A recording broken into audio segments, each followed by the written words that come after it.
Well, to start off, I noticed that one of your paintings is about Obama. And one word that he uses a lot in his inspirational speeches is the word change. If you could pick a word to describe yourself, what word would that be? Myself? Mystic. And is that a word that you find yourself to live by? My life is dedicated to uplifting people via my mystic art. And seeing how it's mystic, what thoughts or ideas do you not allow to come into your headspace when you're creating an original piece? I think in order to really effectively answer that question, I couldn't. So, what? Suicidal tendencies, I suppose. I'd try and keep away from my everyday thinking, you know. I think that it's important for us to think about the higher possibilities for humanity and for our individual lives, you know. So my artwork is about transformation. My artwork, I use the word mystic because they're the people that bridge the human and divine realms with their consciousness. Well, speaking of suicide, a lot of mainstream music today has that feel to it of anger or bitterness or just in general bad feelings. But what music do you listen to that uplifts you and brings you to that happy state of mind? Well, I love Tool, and they've got songs that are both very powerful and I suppose negative, and they've got songs that are powerful and uplifting. Parabola is one of those songs, I think, and it looks beyond the body to your spiritual source. Well, I've heard that you said that you find a healing power in art. Mm-hmm. How did you notice this, and how would you recommend people heal through art? Well, the function of sacred art has always been to kind of heal and uplift people. And when you have a picture of Jesus or Buddha or something, that's pointing to your own potential for enlightenment. And so when someone sees themselves as part of the all, or have an experience of God consciousness or mystical experience, then that's ultimately a healing experience, because you don't so much feel the separation between yourself and others, and you see that the underlying fabric of existence is love. That's what all the different religions were speaking of, and that's the kind of energy I'd like to bring back into art. How does love influence your life? Well, it's the center of my life. Mysticism is basically a love affair with God, and my own first mystical experience happened to coincide with when I met my wife 33 years ago, and she's been a sort of the love of my life and also inspired my artwork.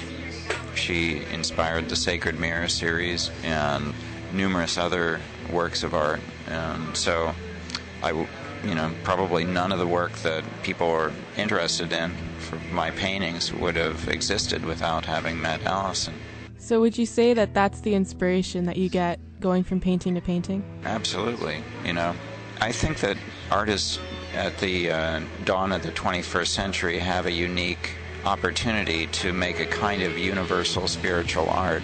Not that they'll succeed necessarily, but we have the iconography of all the different wisdom traditions to draw on, and the idiosyncratic kind of iconography of the modern artist. If they have their own kind of internal experience of the infinite, then they can translate that through the lens of these different wisdom traditions, or referencing them or not referencing them. So it's a time when if you can create symbolism that is resonant with the different traditions and yet is positing a more universal aspect of spirituality, that's the direction that I'd like a kind of planetary civilization to be evolving toward.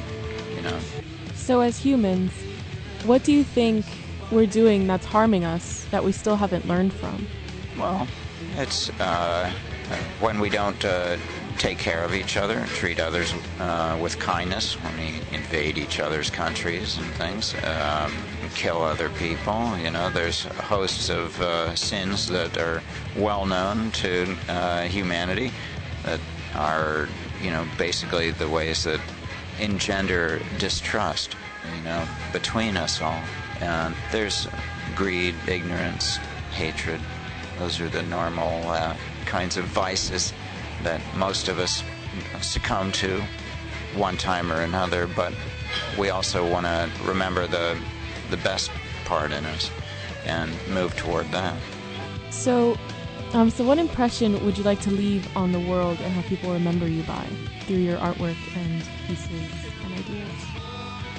Oh, I would like people to connect with my artwork and see I created the works, the sacred mirrors, you know, and it's so that they can see themselves as a reflection of the divine, you know. So I want to say happy birthday, because it was your birthday a few days ago, and that makes you a Sagittarius. How would you work in the zodiac into your art? How do you work that in, if you do at all? Well, a lot of my friends are into astrology, but I'm not that knowledgeable about it. I mean, I'm fascinated by the Sagittarian energy, and I heard that Jimi Hendrix and William Blake, those birthdays also cluster around my birthday. And so I'm fascinated by a symbol that is both animal and human. It's the only hybrid creature in the astrological sort of cornucopia, and it's also pointing upward with the arrow. So it's a kind of body, mind, spirit symbol, I think, and that's appropriate for the kind of philosophical Sagittarians like myself.